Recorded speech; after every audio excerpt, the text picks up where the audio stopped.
What's up, guys? Skippy Africanus here, and so I got bored like a couple days ago, and while scrolling through the YouTube, I went to go see if I could find some videos on accuracy testing the 7.62x54R through the Gewehr 95. Now, I didn't find anything, and given the content of this channel, I saw it as a divine will, so to say, that I'd be the one to do it. So, today we are going to be seeing how accurate this stuff runs through a barrel originally designed for an 8mm cartridge. So if you don't know why I would even consider that, it's actually pretty common knowledge that you can run 7.62 through the Gewehr 95s. It's the ones chambered for 8x56. I'm pretty sure you can do it through the 8x50s. Actually, I did hear of someone doing it through the 11mm one, which that's actually fairly dangerous. But yeah, you can run them through the action, shoot them. Obviously, they're going to be very, very poor in accuracy because, well, again, this barrel is like, the bore I think is like 323 for the 8x56, and this is a 315 diameter bullet. So now this isn't really dangerous to do because the pressures are pretty much the same. This one's max pressure can go a little bit higher, but obviously they're not loading to max pressure. And to be fair, this is like Telamo, so I highly doubt they're even going to give you a full power cartridge, unlike, you know, actual surplus 8x56. So this stuff that I'm already going to be running for the test is probably way more powerful. But anyways, let's head up to the range and let's see just how bad this is, because, you know, there's stories of people that they accidentally buy this and they, you know, have a hard time with this. So let's see what the actual distance is. We'll start off with a target set at about 11 yards, and we will increase it incrementally. And then, of course, once we're through with the accuracy tests, we'll take a look at the casings, because I think it's going to be a little bit interesting. So let's head out to the range. Okay, yeah, so like I said, we're starting off with a target at 11 yards, and of course I'm going to start off with 8x56 ammunition, which for these rounds I will be aiming at the left target. And I'm going to be doing these in groups of 5.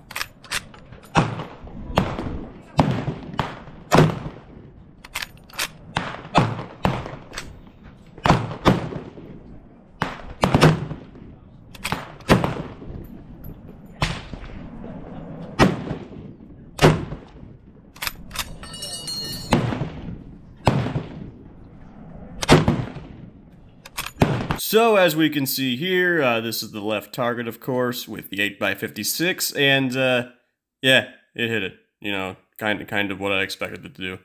Maybe not the most precise of shots, but this is honestly probably the second time I've ever shot this rifle. It's not even mine. My brother loaned it for the video, so. But that's you know, about what you can expect from the standard, you know, milsurp ammunition. So anyways, let's move on to the 5 rounds of 7.62x54R. And let's see how much better they do.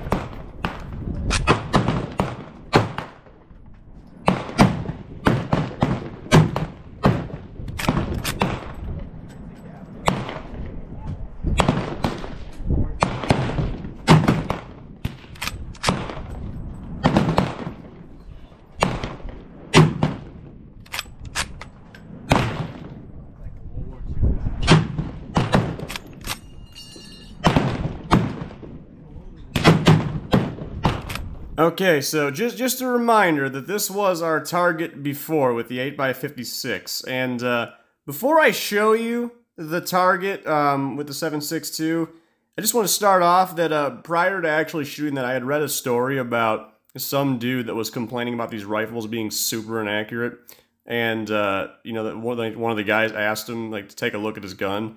And he was, of course, shooting 7.62 out of it instead of 8x56. And I'm just going to say that, you know, seeing the target with the 7.62, it really just made that story a lot more funnier. So I will give you, you know, a warning. Brace your eyes, because yeah, this is going to be kind of painful.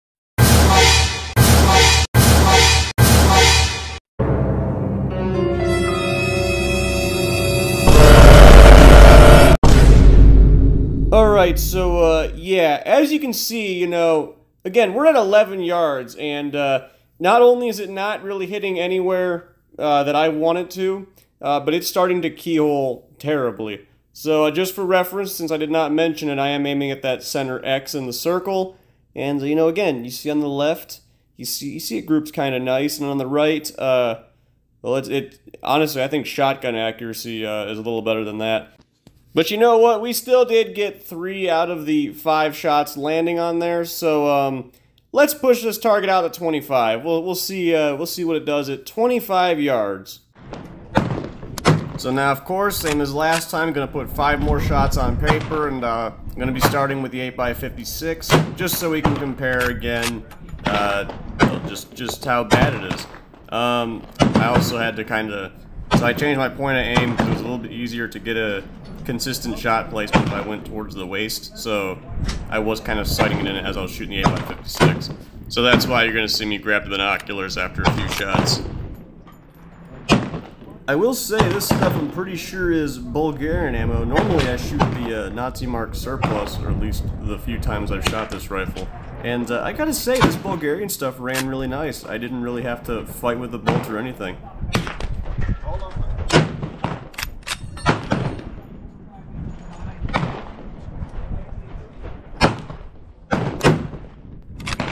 So, you know, pretty standard stuff. You know, the rounds hit the paper, got a pretty okay group. Like I keep mentioning, this is like the second time I've actually even shot this rifle.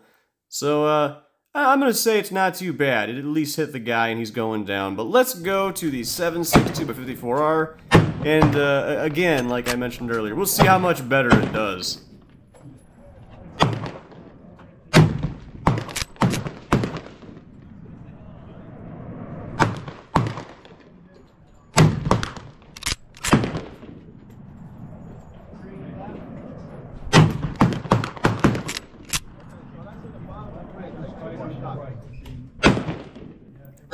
Okay, so you'll notice right here I got what appeared to be a light strike. I treated it like a hang fire just in case it was, but turns out it wasn't even a light strike. The cartridge just didn't feed into the chamber. I mean, honestly, the 7.62x54R, it normally feeds, but it was just one of those instances it didn't.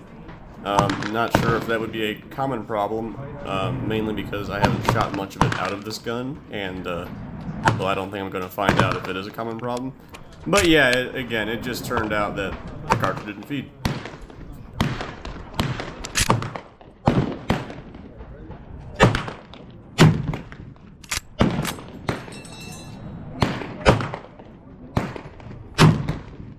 Okay, so looking at the target, and again, I'm going to specify I was shooting at the right target around the waistline, and we can see that I did not hit it at all.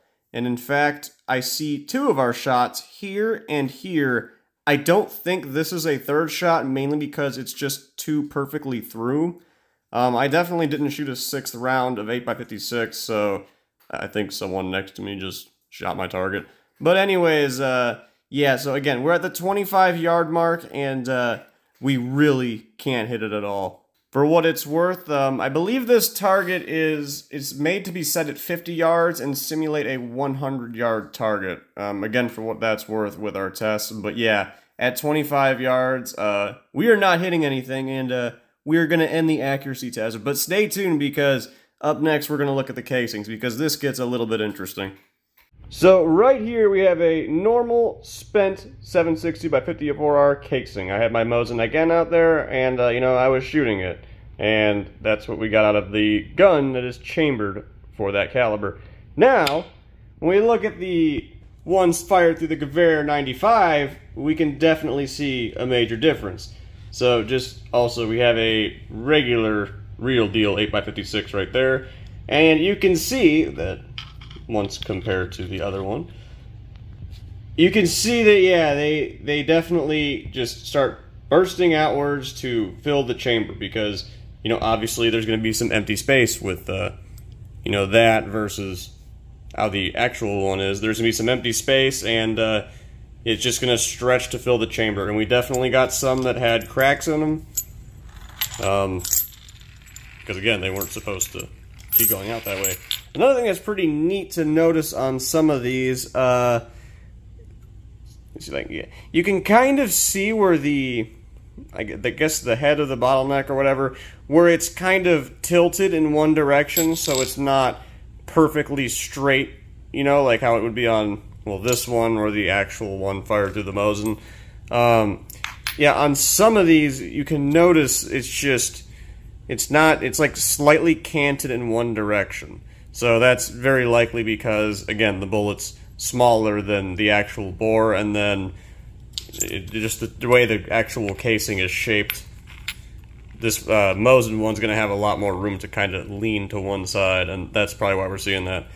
Now, one thing that is kind of weird is there's really no powder residue, actually, on the outside of any of these casings. I was kind of wiping it off my fingers to see if I would pick any up, but no, weirdly enough, despite being an undersized bullet, no powder residue.